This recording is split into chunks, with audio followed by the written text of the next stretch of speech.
բացառապես խաղաղության կողմնակից եմ։ Ես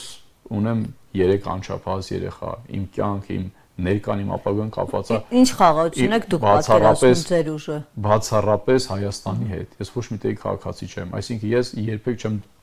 խրախուսել պատերազմ, բայց այն ինչ այսօր կա, խաղաղություն լինել չի կարող։ Խաղաղություն կարող է լինել բացառապես այն պարագայում, երբ որ կլինի ուժային բալանս։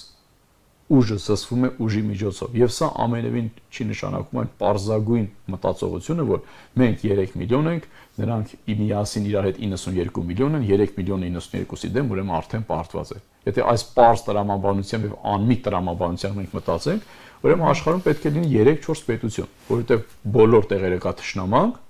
եւ միշտ մեկը մեկից ֆիզիկական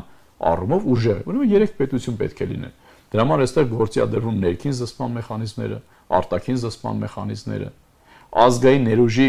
գեներացման, համախմբման, վերհանման մեխանիզմները, կոնսենսուսային գաղափարների ձևավորման մեխանիզմները եւ այսպես շարունակ։ Մենք այսօր որպես հասարակություն եւ պետություն որևիցե կերպ չունենք նպատակ եւ տեսլական։ Մենք շեղվել ենք մեր առանցքից։